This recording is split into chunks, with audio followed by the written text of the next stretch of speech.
예수님은 공생애 때 갈릴리를 중심으로 유대인들에게 천국 복음을 전파하시고 심지어 이방 지역에 직접 가셔서 이방인들에게도 천국 복음을 전파하십니다. 복음은 유대인뿐만 아니라 이방인에게도 필요합니다. 왜냐하면 이방인이든 유대인이든 모든 사람이 다 죄인이기 때문에 그렇습니다. 예수님은 이제 천국 복음 전파하시는 일을 마무리하시고 갈릴리 호수 북쪽 헬몬산 쪽을 향해서 올라가십니다. 헬몬산 기슭에 있는 빌립보 가이사랴 지방에 거의 당도하셨을 때 예수님은 제자들에게 두 가지를 요구하십니다. 하나는 신앙 고백을 요구하십니다. 베드로는 담대하게 신앙을 고백하죠. 마태복음 16장 16절 주는 그리스도시요 살아계신 하나님의 아들이시니이다. 그리고 예수님은 또 한 가지 제자도를 요구하십니다. 마가복음 8장 34절 35절에 보면 자기를 부인하고 자기 십자가를 지고 나를 따르라. 나와 복음을 위하여 목숨을 바쳐라. 주님은 그렇게 요구하십니다. 제자도가 없는 신앙 고백은 거짓입니다. 신앙 고백 따로 제자도 따로 그럴 수 없습니다. 신앙 고백을 했다면 마땅히 제자도를 이행해야만 됩니다. 그래야만 진정한 제자입니다. 예수님은 이제 높은 산에 오르십니다. 그 높은 산을 일명 변화산 이렇게 우리가 표현합니다. 그 산은 아마도 갈릴리 호수 쪽에 있는 가발산이 아니라 헬몬산에 있는 한 산봉우리, 높은 산봉우리였을 겁니다. 예수님은 9명의 제자를 산 아래 남겨두시고 핵심 제자 3명, 베드로, 야고보, 요한 3명의 제자를 데리고 산 위에 올라가십니다. 지난 시간에 말씀드린 대로 변화산 위의 상황과 변화산 아래의 상황은 천지사이입니다. 정반대입니다. 마치 천국과 지옥처럼 그렇게 극명하게 대조를 이루고 있습니다. 변화산 위의 상황은 하나님이 통치하시는 하나님의 나라와 같고요. 변화산 아래의 상황은 공중의 권세 잡은 마귀 사탄이 통치하고 다스리는 세상 나라와 흡사합니다. 베드로, 야고보, 요한은 변화산 위에서 환상을 보죠. 황홀경에 빠지게 됩니다. 말로 형용할 수 없을 정도로 예수님의 모습이 변화가 되고 모세와 엘리야와 함께 예수님의 대화를 나누시는 모습을 그들은 환상 가운데 보게 됩니다. 여러분, 변화산 사건이 주는 영적 교훈은 뭘까요? 저는 지난 시간에 3가지를 말씀을 드렸습니다. 첫째, 그동안 전파하신 하나님의 나라, 이 하나님의 나라를 제자들에게 비전으로 보여주시기 위함입니다. 둘째, 그동안 전파하신 하나님의 나라, 복음의 핵심인 십자가의 죽음과 부활을 가르치시기 위함입니다. 셋째, 십자가의 죽음을 위해서 예루살렘에 이제 올라가셔야 되는데 기도로 준비하시기 위함입니다. 예수님은 산기도, 철야기도를 하십니다. 예수님은 제자들을 통해서 그리고 이 땅의 모든 교회들을 통해서 하나님의 나라 복음이 전파되고 하나님의 나라가 확장되기를 원하셔서 지금도 하나님 보좌 우편에서 중보하고 계시는 줄 믿습니다. 오늘은 변화산 사건 2번째 시간입니다. 변화의 주인공이신 예수님, 제자들이 변화가 되고 제자들이 변화의 주인공 되기를 원하십니다. 교회도 마찬가지입니다. 예수님을 통해서 교회가 변화가 되고 변화의 주인공이 되어야 하는 줄 믿습니다. 오늘 변화산 사건은 우리에게 어떤 교훈을 줄까요? 저는 3가지를 말씀드리려고 합니다. 첫째, 체험을 통한 변화가 중요합니다. 기독교는 체험의 종교입니다. 특별히 우리 성결교단은 다른 교파와는 달리 체험을 특별히 강조합니다. 신앙생활을 할 때 우리가 양극단은 분명 조심해야만 됩니다. 이성만 너무 강조하는 이성주의 신앙뿐만 아니라 체험만 너무 강조하는 신비주의 신앙, 이 두 양극단을 우리가 배격하는 겁니다. 그러면서도 우리는 체험을 여전히 강조합니다.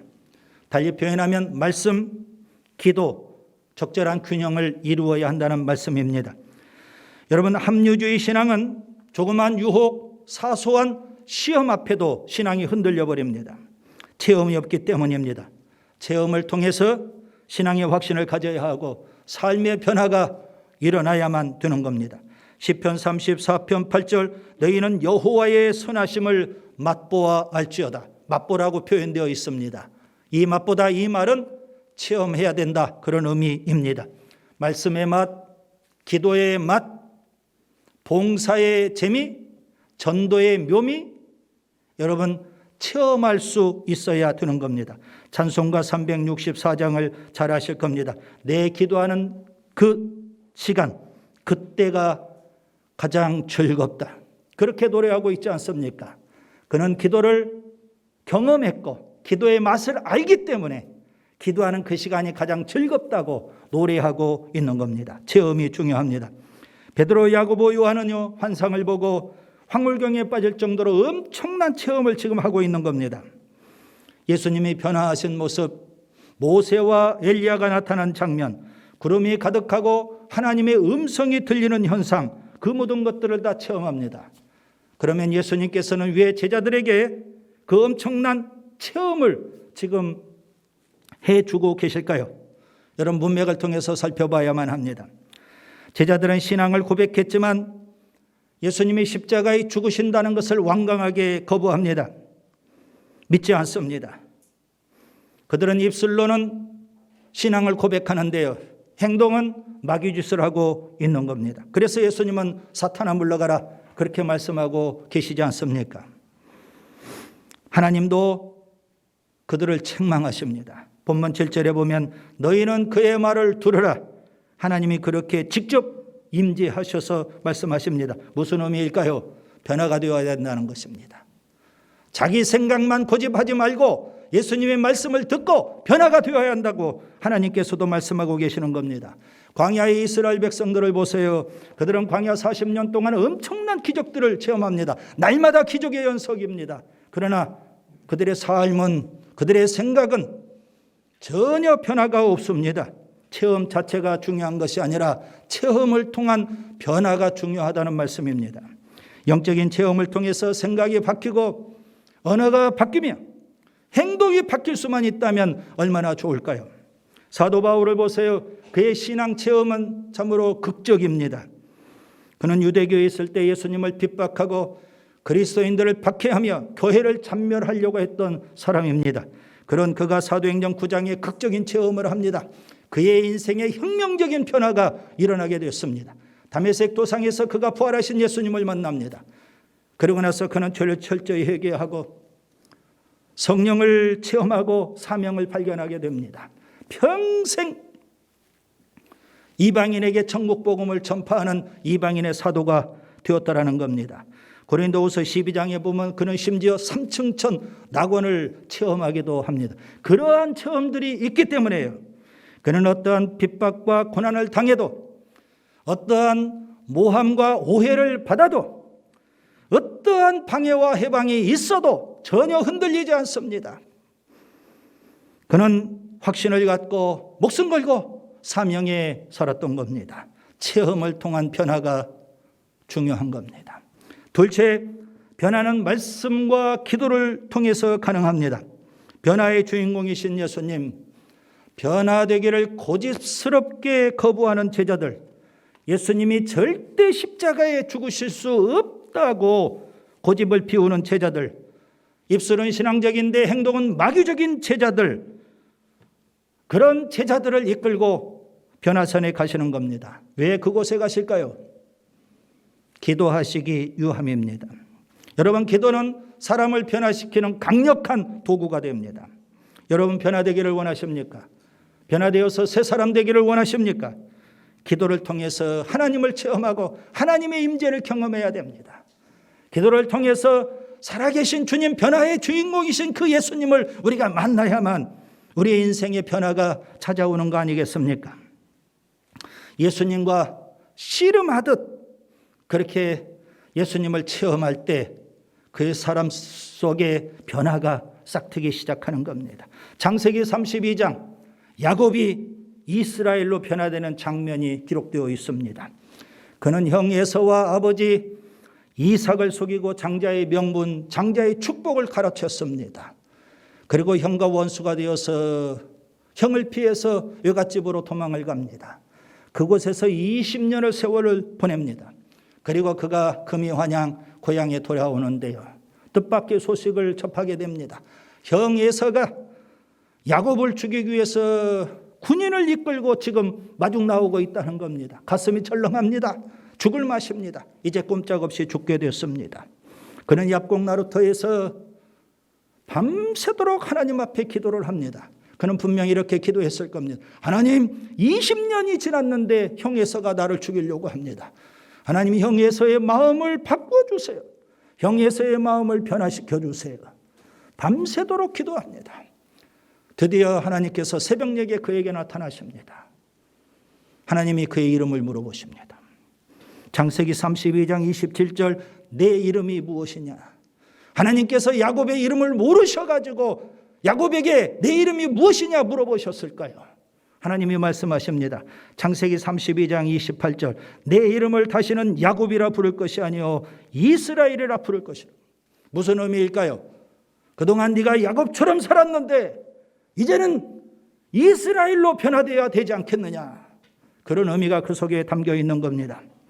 야곱은요, 밤새도록 하나님과 씨름하며 기도합니다. 형 에서의 마음을 바꿔달라고, 변화시켜달라고. 형 에서가 변화되기를 원했지만 하나님께서는 야곱이 변화되기를 원하셨던 겁니다. 야곱이 이스라엘로 변화되기를 원하셨던 겁니다.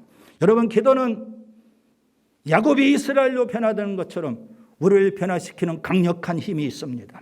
기도뿐만 아니라 말씀, 사람을 변화시키는 강력한 도구입니다.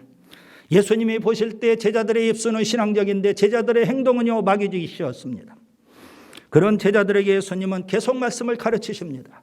십자가에 죽으실 것, 부활하실 것.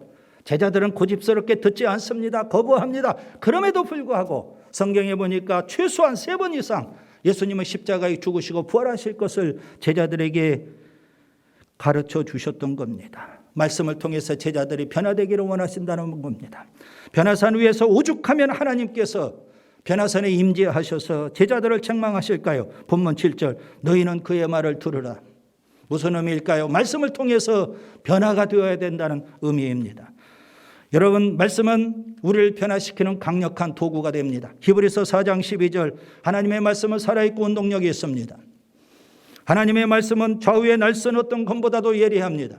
하나님의 말씀은 우리의 마음의 생각과 뜻을 감찰합니다. 하나님의 말씀은 혼과 영과 및 관절과 골수까지도 찔러 쪼개는 능력이 있습니다. 여러분, 시편 1편을 잘 아시죠? 복 있는 사람 어떤 사람일까요?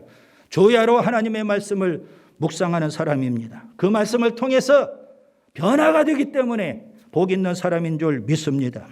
여러분, 예배 시간에 우리가 하나님의 말씀을 듣는데 왜 듣습니까? 하나님 말씀 듣는 목적이 뭡니까? 좀 은혜 좀 받고 감동 좀 받자고 하나님 말씀 듣고 있습니까? 이 아까운 시간, 이 소중하고 귀한 시간, 하나님의 말씀을 듣는 목적은요, 다른 데 있지 않습니다. 말씀을 듣고 내가 변화되기를 원했어요. 하나님 말씀을 우리가 듣는 거 아니겠습니까? 말씀과 기도로 변화를 경험하는 은혜가 있기를 바랍니다. 셋째, 변화의 목적은 십자가를 지는 삶입니다. 베드로는 변화산 환상을 체험하고 황홀경 가운데 이렇게 고백을 합니다. 본문 5절, 우리가 여기 있는 것이 좋사오니 우리가 초막 셋을 짓되 하나는 주를 위하여, 하나는 모세를 위하여, 하나는 엘리야를 위하여 하사이다. 그는 초막을 짓고 변화산에 오래 머물기를 원했습니다. 달리 표현하면 변화산에서 내려가고 싶지 않았던 겁니다. 그 환상이 너무 아름답고 그 황홀경 속에 오래 머물고 있고 싶었던 겁니다. 그런데 베드로와는 달리 예수님은 변화산에서 내려오십니다. 밤새도록 산기도하고 철야기도 하신 예수님, 변화산에서 내려오십니다. 왜 그러실까요? 예수님의 최종 목적지는 변화산이 아닙니다. 예수님의 최종 목적지는 예루살렘 골고다 산입니다. 변화산이 최종 목적지가 아니라 예루살렘 골고다 산이 최종 목적지이기 때문에 예수님은 변화산에서 내려오시는 겁니다. 변화산이냐 골고다 산이냐, 변화산의 영광이냐 골고다 산의 고난이냐. 사람들은, 예배당 안에 있는 대부분 사람들도 다 갈보리 산보다, 골고다 산보다 변화산을 소원합니다. 베드로처럼 체험의 현장, 영광의 자리에 오래 머물기를 원합니다. 그런데 이제는 변화산에서 내려와야만 됩니다. 기도의 골방에서 나와야만 됩니다. 왜 그럴까요? 예수님은 변화산이 아니라 갈보리산을 향해서 나아가시기 때문에 그렇습니다. 예수님의 제자인 우리들도 우리에게 주어진 십자가를 지고 예수님이 가셨던 십자가의 길, 그 길을 따라가야 되는 것 아니겠습니까? 예수님께서 제자들에게 변화산의 환상을 체험하게 해주신 것은 변화산에 오래 머물러 있어라, 그런 의미가 아니잖아요. 변화산의 영광을 소망하라, 그런 의미가 될 겁니다. 초막을 짓고 변화산의 영광에 오래 머물러 있으면 안 되는 겁니다. 예수님께서 제자들에게 요구하신 제자도는요, 쉬운 게 결코 아닙니다. 우리가 지금 현재 감당하고 있는 것처럼 그냥 주일도 좀 성수하고 주일날 하나님 앞에 나와 세중예배도 드리고 11조도 드리고 직분도 감당하고 봉사도 하고 전도도 하고 그 정도의 수준이 제자도가 아니잖아요. 예수님께서 요구하시는 제자도를 우리가 수행하려면 크나큰 결단이 필요합니다. 예수님은 나와 복음을 위해서 목숨을 바쳐라 요구하시거든요. 그래서 예수님은 제자들에게 변화산의 영광을 잠시 보여주시는 겁니다. 그 변화산의 영광을 소망하고 이 땅에서는 십자가를 지고 예수님과 복음을 위해서 목숨을 바치라는 겁니다. 이 땅에서 십자가를 치면 반드시 천국의 영광이 주어지기 때문에 그렇습니다. 이 땅에서 주님과 복음을 위해서 희생하면 천국에서 영생을 누릴 수 있기 때문에 그렇습니다. 마가복음 8장 38절, 누구든지 이 음란하고 죄 많은 세대에서 나와 내 말을 부끄러워하면 인자도 아버지의 영광으로 거룩한 천사들과 함께 올 때에 그 사람을 부끄러워하리라. 이런 사람이 되지 않기를 바라는 겁니다. 예수님의 공생애가 우리에게 주는 위대한 교훈이 하나 있습니다. 그것은 고난 후의 영광, 이 공식입니다. 예수님 십자가의 고난 후에 부활의 영광, 천국의 영광이 주어져 있는 겁니다. 히브리서 12장 2절, 예수는 그 앞에 있는 즐거움을 위하여 십자가를 참으사 부끄러움을 개의치 아니하시더니 하나님 보좌 우편에 앉으셨느니라. 고난 후에 영광이 있어요. 바울은 로마서 8장 18절에 현재의 고난은 장차 우리에게 나타날 영광과 비교할 수 없도다, 그렇게 말해 줍니다. 현재의 고난이 있어요. 그 고난은 잠깐이에요. 그 고난 후에는 영원한 영광이 있는 겁니다. 그 미래의 영광은요, 현재의 고난과는 비교할 수 없을 만큼 엄청나다는 겁니다. 그래서 예수님은 변화산의 영광을 잠시 보여주시고 그것을 소망하면서 이제 내려가서 예수님도 십자가의 길을 가시고 제자들에게도 예수님은 자기 십자가를 지고 예수님을 따르면서 예수님과 복음을 위해서 생명까지라도 바칠 것을 예수님이 요구하고 계시는 겁니다. 소망을 품고 천국의 영광이 있어요. 그 소망을 품고 이 땅에서 우리가 십자가를 지고 주님과 복음을 위해서 살아야 되는 겁니다. 말씀을 정리합니다. 예수님은 제자들을 데리고 변화산에 올라가십니다. 변화산 사건이 주는 영적 교훈은 무엇일까요? 첫째, 체험을 통한 변화가 중요합니다. 변화의 주인공이신 예수님, 제자들이 변화되기를 원하십니다. 둘째, 변화는 말씀과 기도로 가능합니다. 예수님은 변화산에서 기도하시고 하나님은 변화산에서 예수님의 말씀을 들으라고 제자들을 책망하십니다. 말씀과 기도는 우리를 변화시키는 강력한 도구입니다. 말씀과 기도에 힘써야 돼요. 셋째, 변화의 목적은 십자가를 지는 삶입니다. 그래서 예수님은 변화사의 영광을 잠시 보여주시는 거예요. 소망을 품고 지금 십자가를 지고 예수님을 추종하며 예수님과 복음을 위해서 목숨까지라도 바치며 살아야 된다는 줄 것입니다. 여러분, 천국의 영광을 소망하세요. 그리고 오늘 우리에게 주어진 십자가를 지고 우리가 예수님과 복음을 위해서 살아야 하는 줄 믿습니다.